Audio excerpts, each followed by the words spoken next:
Good afternoon. Thanks for joining us across the fence. I'm Fran Stoddard. Today we're meeting a new Vermonter.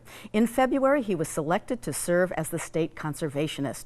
The state conservationist is part of the United States Department of Agriculture's Natural Resources Conservation Service, which is also known as NRCS. Travis Thomason is a newly appointed Vermont state conservationist, and he is a native of Idaho, and most recently he's been the state conservationist for the state of Hawaii. Good afternoon, Travis, and thank you so much for being with us. Thanks, Fran. Great to be here. So, just to set things straight, what is the job of a state conservationist? Yeah, great question. It's a fast-paced and a demanding job, and I love it. And as state conservationist, I'm essentially the lead federal official for private lands conservation in Vermont. And so that means I'm responsible for all of the technical and administrative functions of the agency here in Vermont.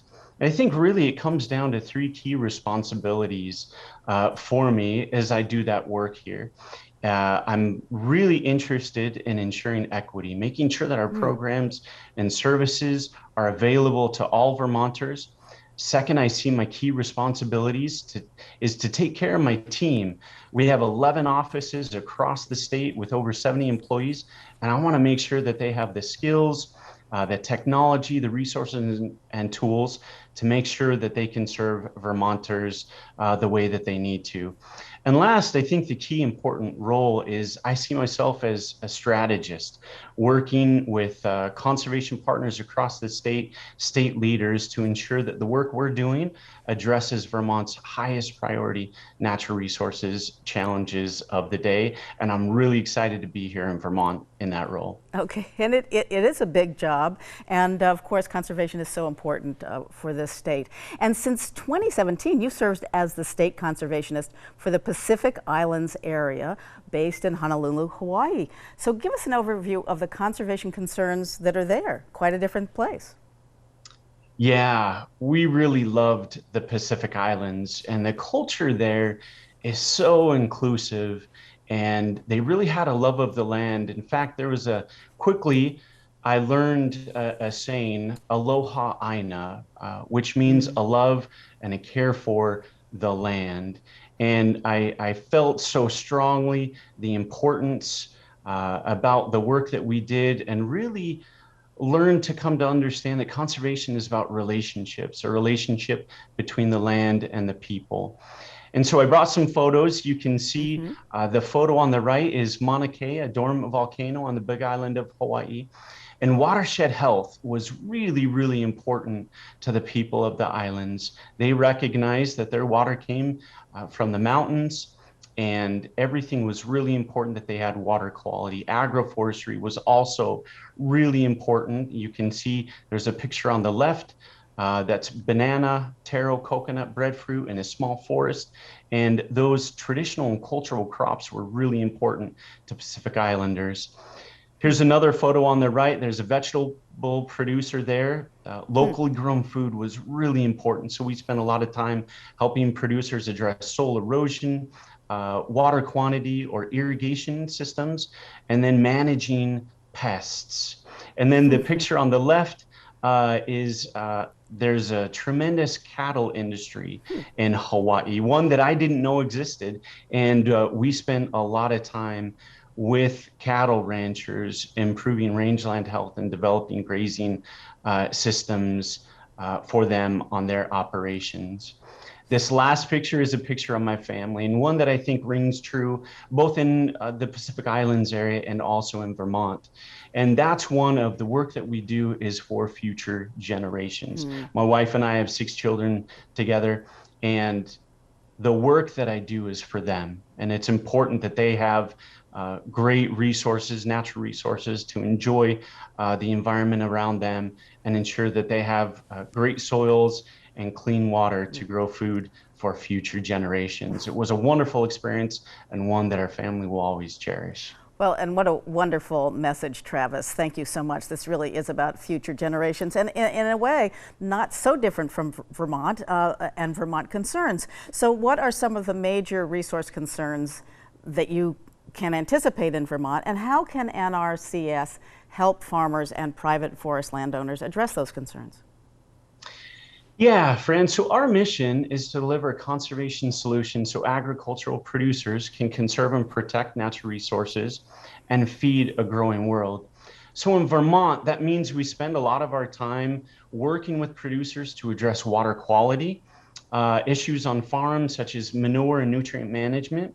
We do quite a bit working with producers to prevent soil erosion, improving soil health, so feeding and protecting the soil, and then also working to improve forest health in Vermont across the landscape.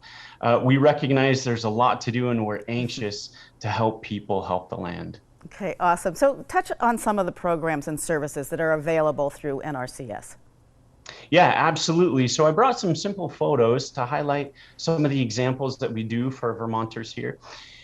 You can see this would be an example of a producer that would come to us and want to improve their operation. So I might note here that NRCS's services are all voluntary. We don't own or manage land, and we're not regulatory. So a producer in this situation would perhaps approach us and recognize that livestock is on the stream. They'd like to do something for livestock health and protect water quality. So one of our conservationists would head out to their operation, talk to them about their goals and objectives, collect some data, maybe some options, talk to them about some options where their cattle might go elsewhere on the operation. And then we would work with that producer to develop some solutions for them. And you can see that picture on the left and right is a solution where that producer moved their animals off of the stream, revegetated the area, and of course is doing a great job managing water quality there. This photo you can see on the left is an operation where a producer, same thing, may have a question about some soil erosion on their ground. They're interested in water quality.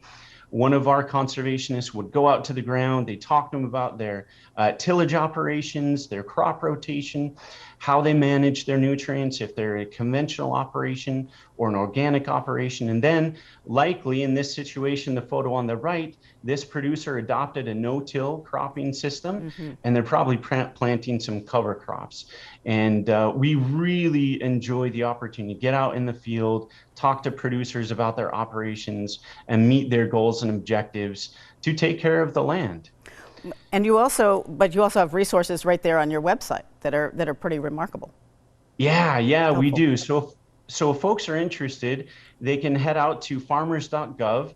And we're really proud of the work that we've done with our Conservation at Work videos. So I shared some examples there, but if you want to know more about what we do, you can head up to the website, check out our Conservation at Work videos, which are short 90-second videos that really highlight a producer's experiences of implementing conservation practices. They're real people, real successes, real quick. And I recommend if folks want to learn more about what we do, they can check out those Conservation at Work videos. Awesome, yeah, and they are short. They're all under 2 minutes, which is just so handy with really good tips. So what does NRCS also focus? I mean, does it also focus on urban agriculture? Or the small? A lot of our farmers or our farm workers are in very small situations. Yeah. So that's urban agriculture, if you will, is a focus for the agency right now. And, you know, we call it urban agriculture. And in reality, Vermont, a rural state, our focus is small scale agriculture. So whether you're a large operation, a small operation, we're really interested in helping folks across Vermont have really good conservation experiences. And so we're adjusting our program and technical requirements to make sure that they fit all size of operations. Terrific. So yeah, small scale, large scale, better way of putting it. And who are some of Vermont's NRCS key conservation partners?